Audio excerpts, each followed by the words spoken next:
ये समय की कदर करनी है। हर वक्त भगवान को याद करने का मुहावरा डालना चाहिए। इससे सहज में ही भगवान मिल जाते हैं। भगवान ने कहा है कि अनंत चेता सत्संग योमांग स्मृति नित्य सस्यान सुलभ पार्थ नित्य युक्त ऐसे योगी न। गीता अध्याय 8 श्लोक 14 में भगवान कहते हैं कि अनन मन से या अनन मन हुआ पुरुष निरंतर मेरा स्मरण करता है, मुझको याद रखता है, उसके लिए, उस नित्य निरंतर स्मरण करने वाले योगी भक्त के लिए मैं सुलभ हूँ, यानी सहज में प्राप्त हो जाता हूँ। उसको कोई परिश्रम करना नहीं पड़ता। जिस काम के बीच में कोई परिश्रम नहीं, कोई पैसे खर्च नहीं और समय सार्थक हो जाता है, और समय सार्थक हो जाता है, उस काम में अपना समय बिताना बुद्धिमत्ता है, नहीं तो मूर्खता है। ये मनुष्य का जीवन आपको ऐसा आराम और भोगों के लिए नहीं मिला है, किंतु जो मूर्ख इस काम में अपने समय को व्यर्थ गंवाता है, उसके लिए तुलसीदास जी कहते हैं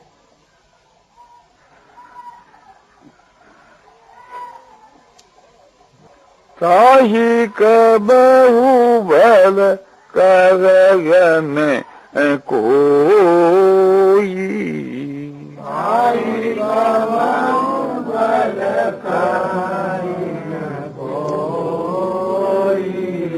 गुंजा गहे परस मणि खोई, गुंजा गहे परस मणि खोई।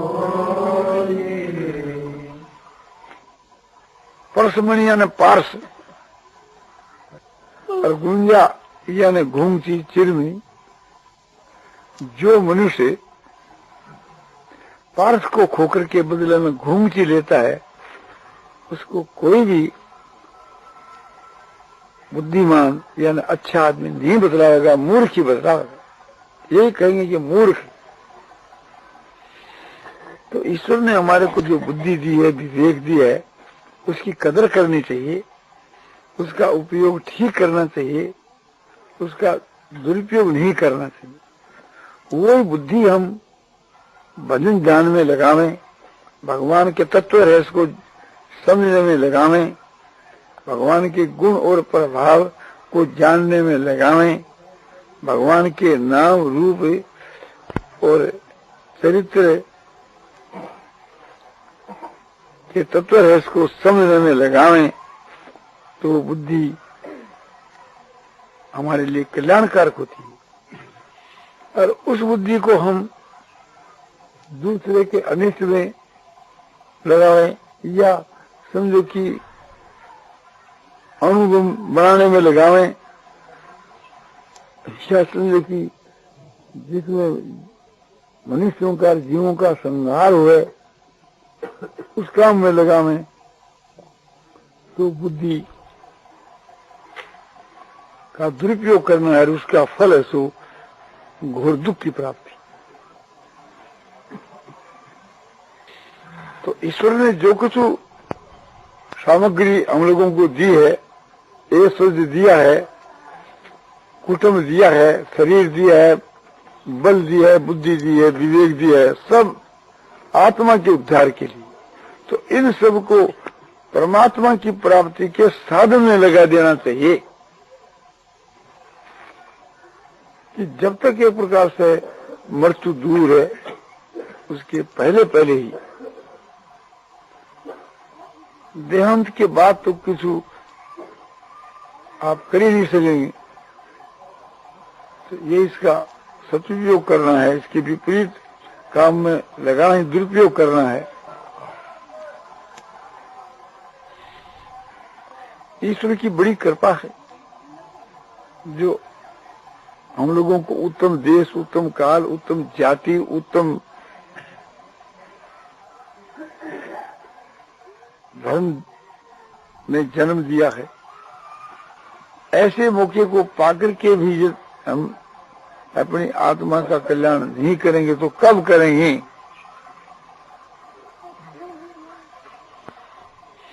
वही बुद्धिमान आदमी है जो अपने द्वारा अपने आप का हित करता है, हर वही मूर्ख है जो अपने आप का पतन करता है। इसीलिए भगवान कहते हैं कि उद्धरेत आत्मान आत्मनः, उद्धरेत आत्मा के द्वारा आत्मा का उद्धार करना चाहिए, अपने आप के द्वारा अपने आप का उद्धार करना चाहिए।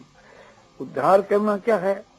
तो जिस बात को आप उत्तम समझो उसका तो पालन करना, और जिस बात को आप खराब समझो उसका त्याग करना, यही अपनी आत्मा के द्वारा अपनी आत्मा का उद्धार करना है। उन्हें आत्मान अवसाद, ये आत्मा का जो सो अपने आप का अपने द्वारा पतन नहीं करना चाहिए। पतन करना क्या है? जिसको हम बुरा काम समझते हैं और समझ करके भी उसको छोड़ते नहीं, और निद्रा है, आलस है, प्रमाद है, इसको भी हम नहीं छोड़ते, और दुर्गुण है, दुराचार है, पाप कर्म है, उसको भी हम नहीं छोड़ते, हमारे में जो दुर्व्यसन है इनको भी नहीं छोड़ते। ये अपने आप का अपने आप के द्वारा पतन है। और अपने आप का पतन क्या है कि परमात्मा की प्राप्ति का जो साधन है उसका हम संपादन नहीं करते, और आलस और मूर्खता के वश से उसके विपरीत ही काम करते हैं। ये अपने आप का अपने आप के द्वारा पतन है। इस विषय के वहाँ मन, बुद्धि और इंद्रिया और तुम्हारा स्वभाव, ये इसके वहाँ निमित्त है। मन, बुद्धि और इंद्रिया जिसके बस में है, जीते हुए है, उनके तो वे मित्र के समान काम करते हैं, और जिनके जीते हुए नहीं है उनके वे शत्रु के समान तो बरतते हैं, शत्रु के समान काम करते हैं। तो इन सब को अपने बस में करना चाहिए, अनुकूल बनाना चाहिए, और संसार के पदार्थों से, भोगों से हटा करके परमात्मा की तरफ लगाना चाहिए। संसार के बीच के वहाँ वैराग करना चाहिए, और फिर इससे उपरम होकर के परमात्मा में अपने मन, बुद्धि और इंद्रियों को लगा देना चाहिए। ये सबसे बढ़कर उत्तम मार्ग है, और इसीलिए ईश्वर ने आपको विवेक और बुद्धि ये सब दिए हैं, उनका उपयोग ठीक करना चाहिए, जो आगे जाकर के आपको पश्चाताप करना नहीं पड़े। और इन सब साधनों को पाकर के भी उस परमात्मा की प्राप्ति से आप वंचित रहते हैं, तो अच्छे पुरुष आपको कह सकते हैं कि आपको धिक्कार है, आपके जन्म को धिक्कार है।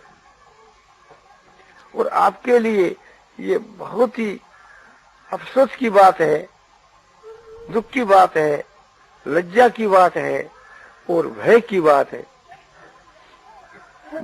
और आगे जाकर के पश्चाताप करने पर भी कोई कार्य की सिद्धि नहीं होगी। जब काम बीत जाएगा फिर क्या होना है? अब पछताया क्या बने जब चिड़िया चुग गई खेत। तो ये बात चली थी कि भी ये जीव यानी मैं कौन हूँ, तो ये शरीर के माँ जो सुख दुख का जो भोगने वाला जो चेतन, दृष्टि चेतन है, ये जीवात्मा है। और कहाँ से आया कि 84 लाख योनियों में भ्रमण करता करता इस मनुष्य शरीर में भगवान की कृपा से आया है। क्यों आया है? कि अपने आत्मा के कल्याण के लिए।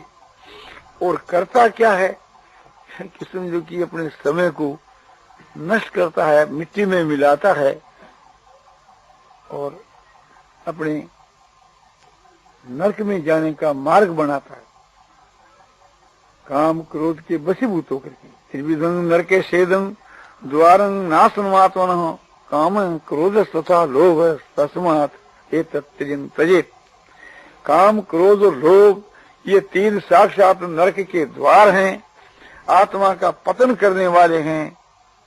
इसलिए अर्जुन तुम इनके बस में मत हो, अतः इन तीनों का तुम त्याग कर दो। ये नरक के द्वार है, नरक में ले जाने वाले हैं और आत्मा का पतन करने वाले हैं। इन तीनों का त्याग करके के और आत्मा के कल्याण के लिए तुम उत्तम आचरण करो। आत्मा की प्राप्ति के लिए अपना समय साधन में लगाओ, जिससे तुम्हारे को परम गति की प्राप्ति होए। काम जो है ये व्यभिचार के द्वारा नरक में ले जाता है। क्रोध जो है दूसरा को अनिष्ट करने रूप जो पाप है उसके द्वारा नरक में ले जाता है। और लोभ जो है झूठ कपट चोरी बेईमानी दगाबाजी के द्वारा जो है सो नरक में ले जाता है। इसलिए ये तीनों एक प्रकार से त्यागने के योग्य हैं। भगवान कहते हैं सकनोति है यशो ढूं प्राक शरीर विमोक्षणात् काम क्रोध भवन वेगम स्वयुक्त सुखी नर। शरीर विमोक्षणात् प्राक मानव शरीर से छूटने के पहले पहले जो मनुष्य काम और क्रोध के वेग को जीत लेता है, सहन कर लेता है, वही मनुष्य सुखी है और वही योगी है। मनुष्य के शरीर को पाकर के यदि काम क्रोध को हमने नहीं जीता तो अन्य योनियों में तो ये काम होना संभव ही नहीं है। मनुष्य का शरीर ही आत्मा के उद्धार के लिए है, दूसरी सभी योनियां भोग योनियां है। ये मनुष्य का शरीर तुम्हारे हाथ से चला जाएगा, उसके बाद में न मालूम तुम किस योनि में जाओगे। किसी भी योनि में आप जाएं, वहां आपके कार्य की सिद्धि नहीं हो सकती, यानी आपकी आत्मा का उद्धार नहीं हो सकता। ये जो आप विचार करो कि मेरे मरने के बाद मेरे जो भाई हैं या मेरा लड़का है या मेरी स्त्री है, ये जो मेरे उत्तराधिकारी हैं, ये मेरी आत्मा का कल्याण कर देंगे, तो ये तुम्हारी समझ जैसो गलत है। ये लोग अपने आप का कल्याण कर ले में तो बहुत है, तुम्हारे को समझो कि कहीं डुबोवे नहीं तो बहुत है। जो आदमी ये चाहता है कि मेरी स्त्री मेरा लड़का जो कुछ मेरे लिए करें वो मुझको परलोक में मिले, तो ये ख्याल रखना चाहिए। उस पर आप जब निर्भर होगे तो वे जो पाप करेंगे उनका भी फल आपको मिलेगा और पुण्य का भी। शास्त्र में तो यहाँ तक बताया है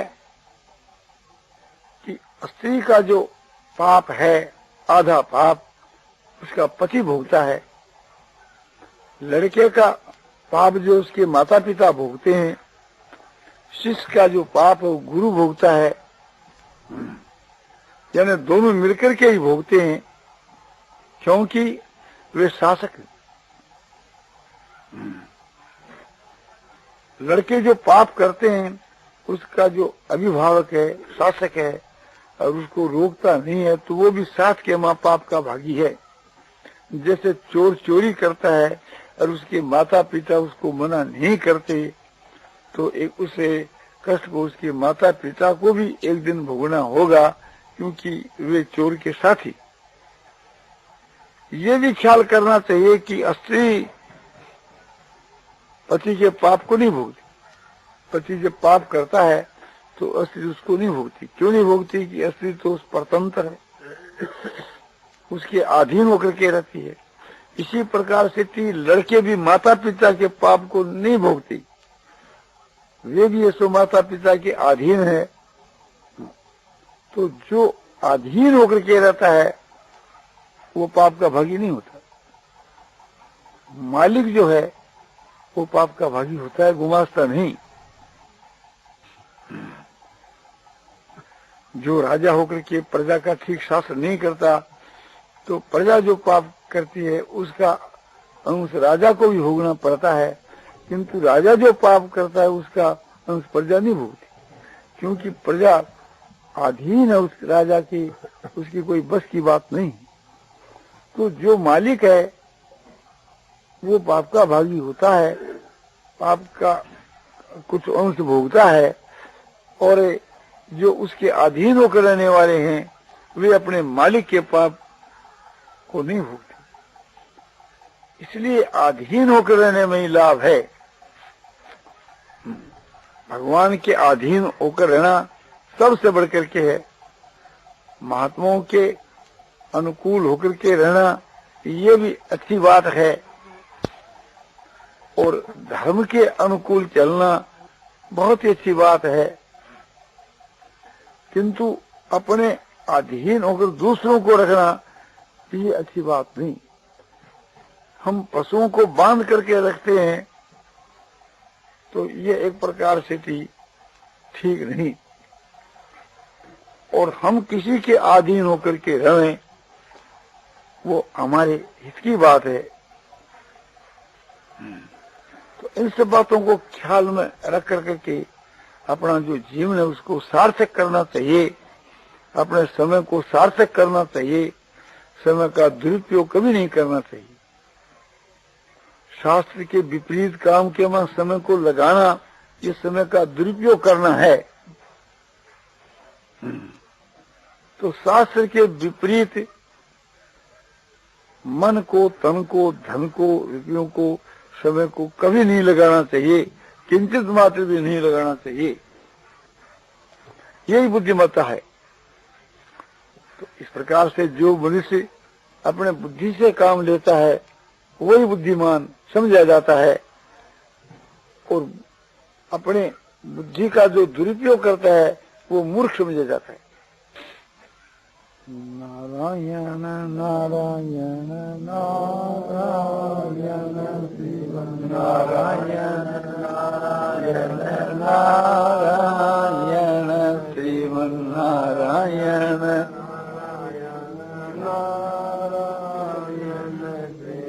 नारायण नारायण श्रीमन्नारायण नारायण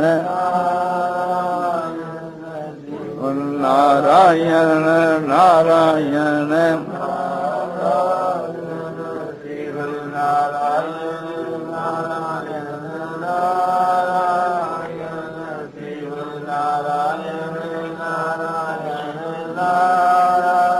सियावर रामचंद्र की जय।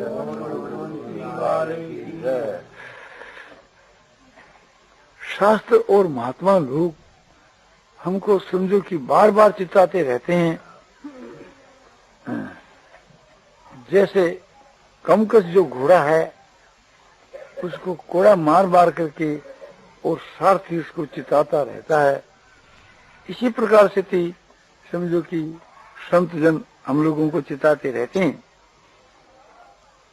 कबीरदास जी कहते हैं कि कबीरा नौबत आपनी दिन दस लेओ बजाय, यह पुर पट्टन यह गली बहुरी ने देखो आए। हे कबीर, ये 10 दिन की नौबत चाहे जैसे बजा लो, फिर तो ये पुर और पट्टन ये गली कभी आकर के नहीं देखोगे। दो बातन को भूल मत जो चाहत कल्याण, नारायण एक मौत को दूजे श्री भगवान। नारायण कभी कहता है कि 2 बात को कभी मत भूलो, एक तो भगवान को और एक मृत्यु को। मृत्यु को याद रखने से उससे पाप बनती में नहीं आता, और भगवान को याद करने से उसकी आत्मा का उद्धार हो जाता है। सुतदारा और लक्ष्मी पापी केवी होय, और संत मिलन और हरि भक्ति दुर्लभ जग में दो। स्त्री पुत्र और धन ये तो पापियों के भी देखने में आते हैं, किंतु ईश्वर की भक्ति और सत्पुरुषों की संगति ये दो चीज संसार के वहां दुर्लभ है। वो प्रयत्न साध्य, इस वास्ते उसके लिए प्रयत्न करना चाहिए। ईश्वर की कृपा का आश्रय लेकर के जो प्रयत्न करता है उसका प्रयत्न सफल हो जाता है। आज काल की 5 दिन जंगल होएगा बास, ऊपर ऊपर हल फिरे ढोर चरेंगे घास। आज काल या 5 दिन यानी कुछ दिन के बाद माने जंगल में शमशान भूमि में वास होगा और ऊपर हल चलेंगे खेत के बीच के वहां, और उस पर पशु असु घास चरेंगे, ये दशा होगी। हाड़ जले जू लाकड़ी, केस जले जू घास, सब जग जलता देख के भये कबीर उदास। तुम्हारी हड्डियां जो है एक प्रकार से लकड़ी की जो जलेगी, क्योंकि कबीरदास जी ने एक मुर्दे की हड्डियों को जलता देख करके के कैसे जल रही है कि लकड़ियों की जूं, और उसके सिर के केस कैसे जल रहे हैं घास की जूं, ये देख करके कबीर के चित्त में उदासी आ गई कि एक दिन यही दशा तेरी होने वाली है। चाकी चलती देख के दिया कबीरा रोय, 2 पाटन बीच आय के साबुत बता न कोई। यह काल की चाकी चल रही है, दिन और रात इनके 2 समझो की पाठ है, इसके बीच के में आकर के कोई बचता नहीं, सब एक प्रकार से फिस जाते हैं। तो एक दिन सबको मरना है, ये देख करके कबीर जी सो रो दिए। आज चक्की चलने दे, सबका मेला हो, पर लोग कि एक प्रकार से चक्की चलो तो चलो काल की, किंतु जो बीच में जो किल्ली है उसका आसरा ले ले तो उसको कोई भय नहीं। तो मतलब ये है कि भगवान को आश्रय लेने से फिर कोई भय नहीं है। वो केंद्र है, वो अपने किला की माफक बीच के वहाँ चक्की है। चक्की में बीच में आ जाते हैं किले के पास, हाँ वो बच जाता है। तो यहाँ किला क्या भगवान देख कर दिया कबीरा रोज, किले बीच अड़ो रहे बाल न बाको हो। वही बात कोई पाठ है नहीं, एक ही बात है, सबको एक ही मतलब है। आज कहे मैं काल भजूं, काल कहे फिर काल, आज काल के करत ही ओसर जासी चाल। आज कहे मैं कल से भजन शुरू करूंगा, परसों से शुरू करूंगा, इस प्रकार से करते करते समय से बीत जाएगा, फिर कब करेगा। तो काल भजनता आज भज, और आज भजनता अब, पल में प्रलय होगी तो बहुरी भजेगा कब। तो काल भजने का विचार करता है तो आज ही शुरू कर दे, और आज का विचार करता है तो अभी शुरू कर दे, क्योंकि क्षण में तुम्हारी मृत्यु आ जाएगी तो फिर कब भजेगा। केशव केशव कूकिए न कूकिए अषाढ़, और रात दिवस के कूकते कबू तो सुने पुकार। हे केशव हे केशव हे केशव, समझो पुकार लगाते ही रहो, और रात दिन पुकार लगाने पर कभी केशव सुने ही सुने, जरूर सुनेंगे, ऐसा विश्वास करना चाहिए। और आसार जो संसार है उसके लिए रोना व्यर्थ है, कि पुत्र के लिए, धन के लिए, अपने शरीर के लिए, मकान के लिए, इत्यादि पदार्थों के लिए रोना सो मूर्खता है। हम बोलते नहीं है लाल के पहले रहे। हाँ, राम राम रटते रहो जब लग घट में प्राण, कबू तो दीन दयाल के भनक पड़ेगी कान। तो राम राम रटते रहो जब लग, माने जब तक शरीर में प्राण है तब तक, कभी तो भगवान के कानों में वो भनक जो है, तुम्हारी आवाज जो है सो पड़ेगी। इन सब बातों को ख्याल करके हमको सावधान होना चाहिए। ये संतों की चेतावनी है। संत महात्मा हम लोगों को चिताते आए हैं, चिता रहे हैं।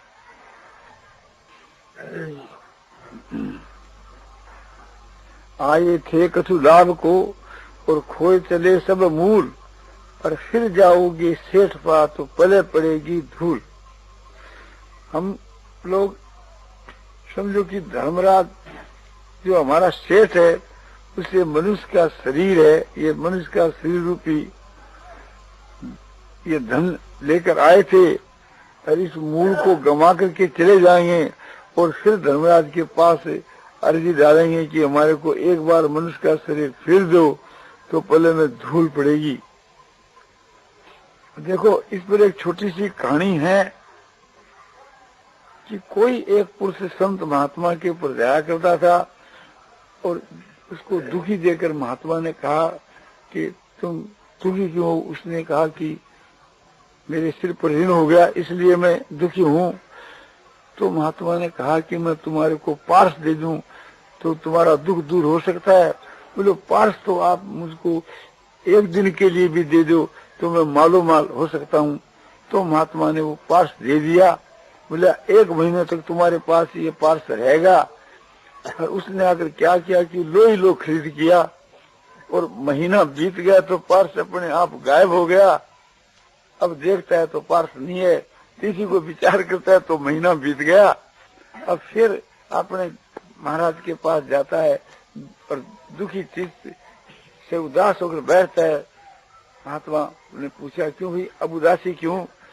बोले, महाराज आपने तो बड़ी भारी कृपा की थी, किंतु मैं 1 महीने तक लोई खरीदता रहा। अरे बोले, मूर्ख, लो क्यों खरीदा?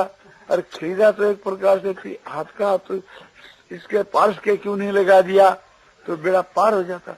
लोग बहुत आया कि महाराज एक बार दे दो। कि बोले, वह पानी मुल्तान गया तेरे फिर पास नहीं आए, अब वो फिर नहीं मिल सकता।